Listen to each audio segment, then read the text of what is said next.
Assalamualaikum warahmatullahi wabarakatuh. Halo sahabat semua. Dewasa kini kita sering sekali mendengar istilah broken home.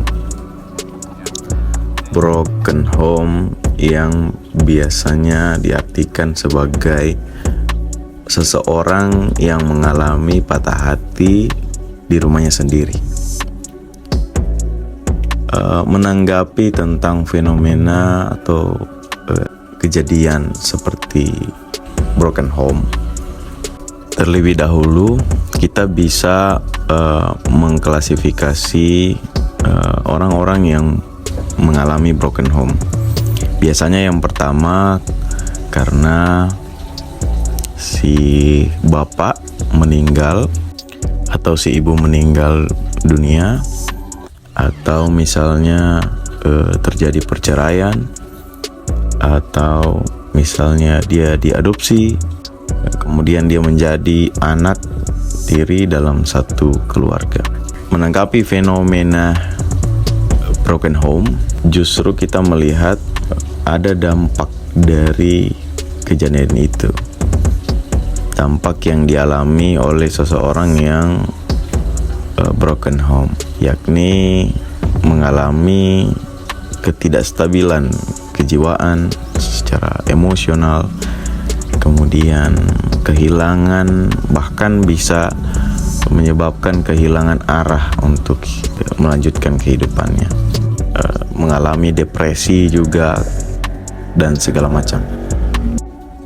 Lalu bagaimana tipsnya untuk bisa melewati fase broken home untuk yang si anak yang mengalami broken home?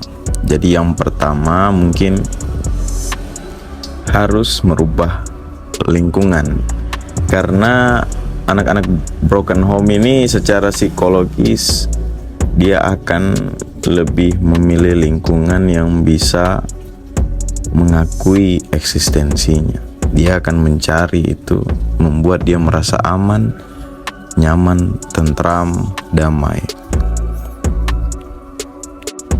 Nah, di dalam situasi itu dia perlu mengeluarkan emosinya, amarahnya, sedihnya, kerinduannya, bahagianya.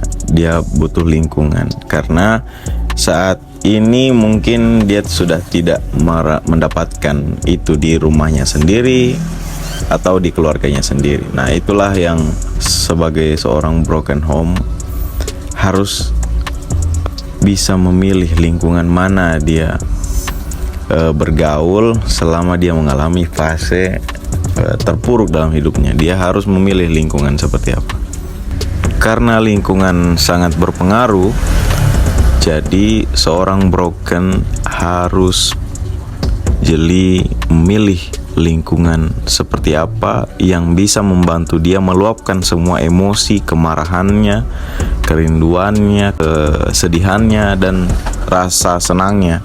Jadi dia harus memilih lingkungan yang pas untuk dia, untuk mencurahkan segala emosi yang selama ini mungkin dia pendam sendiri.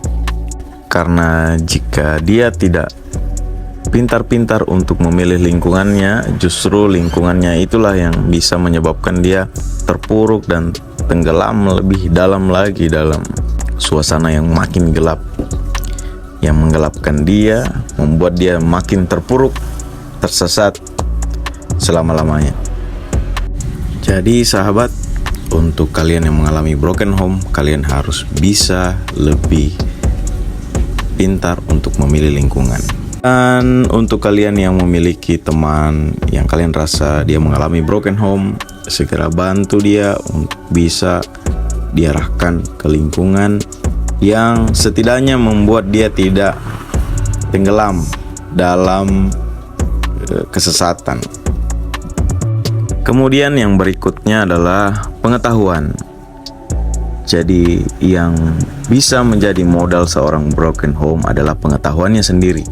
Jadi pengetahuannya, ilmu pengetahuan yang dia miliki itu menentukan apakah dia bisa melewati fase-fase tersulit dalam hidupnya.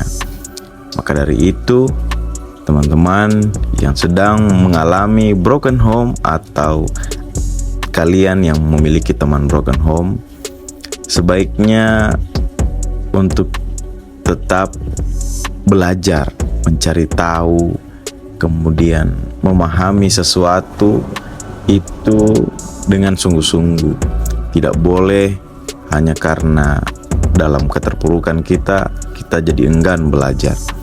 Kalaupun memang kita tidak mau belajar, setidaknya kita pelajari hal-hal yang ada di sekitar kita. Karena kebodohan itu dekat sekali dengan kesesatan. Jadi teman-teman yang broken home, jika tidak ingin tersesat, jauhi kebodohan. Dan mulailah belajar sedikit, kemudian mencari jawaban dalam setiap pertanyaan-pertanyaan yang ada di hati dan pikiran tentang segala keresahan yang kalian alami. Dan tips yang terakhir adalah carilah teman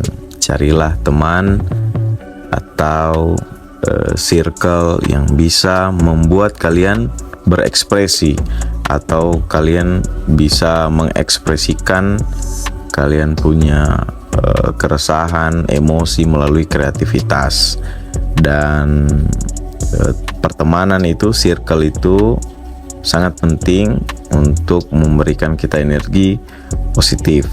Jadi seorang broken harus bisa memilih pertemanan atau circle yang mampu membuat dia mengarahkan emosinya ke hal-hal yang positif. Apakah itu ke musik, ke olahraga, dan semua hal-hal yang positif. Jadi teman-teman, itulah beberapa tips terkait dengan bagaimana cara kita untuk membenahi dan memperbaiki situasi jika terjadi broken home. Memang secara narasi itu terlihat mudah, terdengar mudah, tapi sesungguhnya itu sangat sulit. Jadi jika tidak ada kesungguhan dari si anak yang mengalami broken home, itu sendiri ya agak sulit untuk bisa memperbaiki hal tersebut. Jadi butuh kesungguhan, butuh konsistensi, kemauan yang kuat dari si anak yang mengalami broken home itu. Dan buat teman-teman yang mungkin di luar sana punya teman yang mengalami broken home, bisa merangkulnya dan membantu mereka untuk bisa membenahi dan menata kembali kehidupan mereka. So, itu saja untuk kali ini. Terima kasih buat teman-teman yang sudah nonton dan mendengar. Terima kasih banyak. Mohon saran dan kritiknya untuk bisa menyempurnakan kembali konten yang saya buat. Terima kasih. Wassalamualaikum warahmatullahi wabarakatuh.